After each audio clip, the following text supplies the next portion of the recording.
अर्धवृत्त का यदि क्षेत्रफल कहेगा तो पाई आर स्क्वायर बटे 2। वैसे भी सुनने से भी पता चल जाता है कि आधा मतलब 2 से भाग लगाना है, पाई आर स्क्वायर बटे 2 हो गया।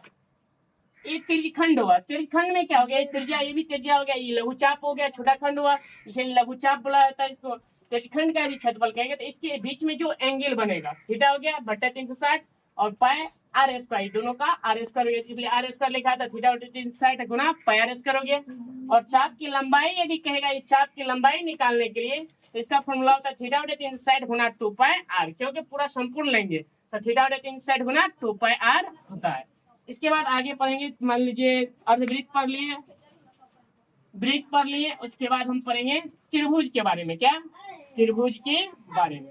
वैसे यदि कहेगा परिधि या त्रिज्यखंड की परिधि निकालने के लिए यदि कहे, त्रिज्यखंड की परिधि, त्रिज्यखंड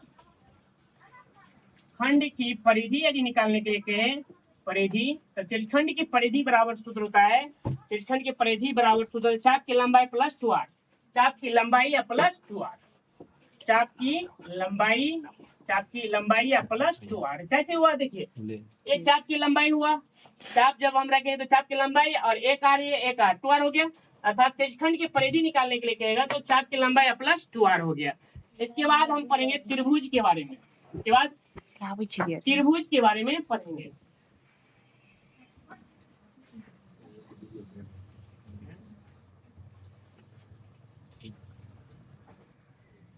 अब देखिए त्रिभुज के, ट्रायंगल, त्रिभुज के बारे में हम पढ़ेंगे।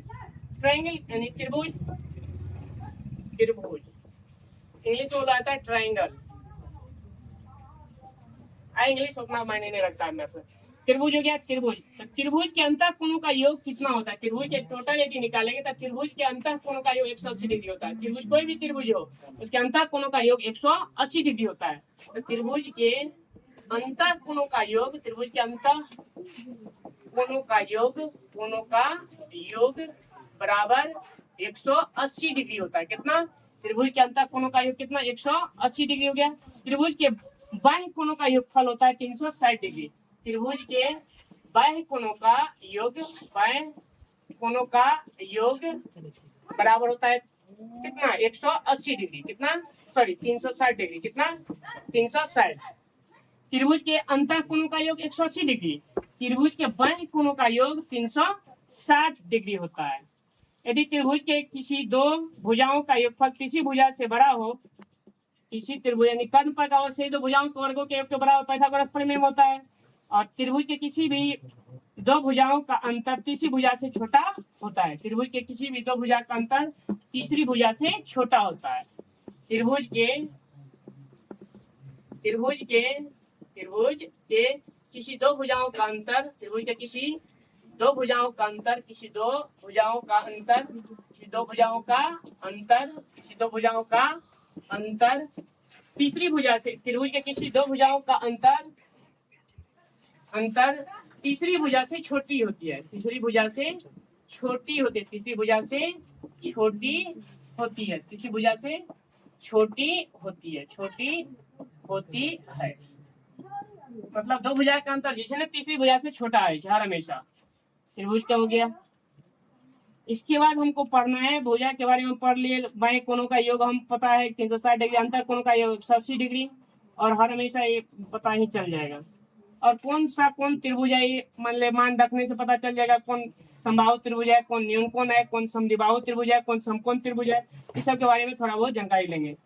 तो त्रिभुज के बारे में, त्रिभुज एक कोण के आधार पर होता है, एक भुजा के आधार पर, एक कोण के आधार पर, एक भुजा के आधार पर, भुजाओं के आधार पर। पहले पढ़ेंगे भुजाओं के आधार पर, भुजाओं के आधार पर, भुजाओं के आधार पर, एक कोण के आधार पर, कोणों के आधार पर, कोणों के आधार पर। तो कोणों के आधार पर, एक भुजा के आधार पर, एक कोणों के आधार पर।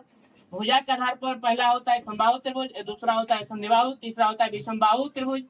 पहला होता है समबाहु त्रिभुज, पहला समबाहु त्रिभुज, समबाहु त्रिभुज। दूसरा होता है समद्विबाहु त्रिभुज, समद्विबाहु त्रिभुज, समद्विबाहु त्रिभुज। और तीसरा होता है विषमबाहु त्रिभुज, विषमबाहु त्रिभुज, विषमबाहु त्रिभुज। मतलब भुजा के आधार पर तीन प्रकार के त्रिभुज, एक हो गया समबाहु त्रिभुज, दूसरा हो गया समद्विबाहु त्रिभुज, तीसरा हो गया विषमबाहु त्रिभुज। कोण के आधार पर पहला त्रिभुज होगा इसमें, कोण के आधार पर पहला त्रिभुज हो गया इसमें न्यून कोण त्रिभुज। पहला हो गया न्यून कोण त्रिभुज, न्यून कोण त्रिभुज पहला हो गया न्यून कोण त्रिभुज। दूसरा हो गया समकोण त्रिभुज, दूसरा हो गया समकोण त्रिभुज, समकोण त्रिभुज। और तीसरा हो गया अधिकोण त्रिभुज, अधिक कोण त्रिभुज। भुजा के आधार पर त्रिभुज तीन प्रकार के, समबाहु त्रिभुज, समद्विबाहु त्रिभुज, विषमबाहु त्रिभुज। कोण के आधार पर तीन प्रकार के, न्यून कोण त्रिभुज, समकोण त्रिभुज और अधिक कोण त्रिभुज। अब हम कैसे समझेंगे कौन समबाहु त्रिभुज है, कौन विषमबाहु है, कौन समद्विबाहु है, और कौन न्यून कोण है, कौन समकोण है, कौन अधिक कोण है। थोड़ा बहुत इसी में हम समझा देते हैं। समबाहु तीनों भुजाओं के मान तीनों भुजाओं बराबर होती है तथा प्रत्येक कोण 60 डिग्री। मतलब समबाहु त्रिभुज में तीनों भुजाएं क्या होती है, बराबर। समबाहु सम मतलब क्या, बराबर, और बहु मतलब भुजा। जिस त्रिभुज में तीनों भुजाएं बराबर हो और प्रत्येक एंगल 60 डिग्री का हो, प्रत्येक एंगल 60 डिग्री का हो, तो उसे हम समबाहु त्रिभुज कहते हैं। समद्विबाहु त्रिभुज, जिस त्रिभुज में दो भुजा बराबर हो और तीसरी भुजा बराबर न हो, तो उसे समद्विबाहु त्रिभुज कहते हैं। अर्थात समद्विबाहु त्रिभुज होने के लिए दो भुजा आपस में बराबर होना ही पड़ेगा। दो भुजा बराबर होने के लिए और एक विपरीत कोण भी होगा। एक जब एक विपरीत भुजा है तो एक विपरीत कोण भी होगा। अर्थात समद्विबाहु त्रिभुज होने के लिए दो भुजा आपस में बराबर होगा, दो भुजा आपस में बराबर होगा समद्विबाहु त्रिभुज में। समद्विबाहु त्रिभुज में दो कोण भी बराबर होगा, दो कोण, अर्थात हम लिख सकते हैं दो भुजा बराबर, दो भुजा बराबर, सभी भुजा बराबर होगा, इसमें सभी भुजा बराबर होगा, सभी भुजा बराबर होगा समबाहु त्रिभुज में। और विषमबाहु दो भुजा, दो भुजा, और समद्विबाहु में दो भुजा, विषमबाहु में कोई भी भुजा बराबर नहीं होगा आपस में, कोई भी भुजा आपस में बराबर नहीं होगा। कोई भी भुजा, कोई भी भुजा, कोई भी भुजा आपस में बराबर नहीं होगा, आपस में बराबर नहीं होगा, आपस में बराबर नहीं होगा, नहीं होगा, यानी कोई भी भुजा आपस में बराबर नहीं होगा। समबाहु त्रिभुज कहा जाता है जिससे त्रिभुज की तीनों भुजाएं आपस में बराबर हो तो उसे समबाहु त्रिभुज कहता है, और इसका प्रत्येक एंगल 60 डिग्री का, 60 डिग्री का होता है। समद्विबाहु त्रिभुज में जिस त्रिभुज में दो भुजाएं आपस में बराबर और एक भुजा भिन्न हो तो उसे समद्विबाहु त्रिभुज, अर्थात इसका दो एंगल समान होगा, एक एंगल अलग होगा। विषमबाहु त्रिभुज में कोई भी भुजा आपस में बराबर नहीं होगा, अर्थात कोई भी एंगल समान नहीं होगा। अब कोण के आधार पर न्यून कोण, जिस कोण का माप 0 डिग्री से बड़ा और 90 डिग्री से छोटा हो, 0 डिग्री से बड़ा और थीटा का मान 0 डिग्री से बड़ा और 90 डिग्री से छोटा हो, 0 डिग्री से बड़ा और 90 डिग्री से छोटा हो, तो उस त्रिभुज को न्यून कोण त्रिभुज बोला जाता है। यानी जिस कोण का माप 0 डिग्री से बड़ा और 90 डिग्री से छोटा हो तो उसको न्यून कोण बोला जाता है। और इसमें थीटा का मान 90 डिग्री हो तो उस त्रिभुज को समकोण त्रिभुज बोला जाता है। और अधिक कोण, जिस त्रिभुज में थीटा का मान 90 डिग्री से बड़ा और 180 डिग्री से छोटा हो तो उसे अधिक कोण कहा जाता है। यानी 90 डिग्री से बड़ा, थीटा का मान और 180 डिग्री से छोटा हो तो उसे अधिक कोण त्रिभुज कहा जाता है। कौन सा त्रिभुज, अधिक कोण त्रिभुज कहा जाता है। कोण के आधार पर भी पढ़ा दिए, भुजा के आधार पर भी समझा दिए। थीटा का मान 90 डिग्री से बड़ा और 180 डिग्री से छोटा होगा तो अधिक कोण हो गया।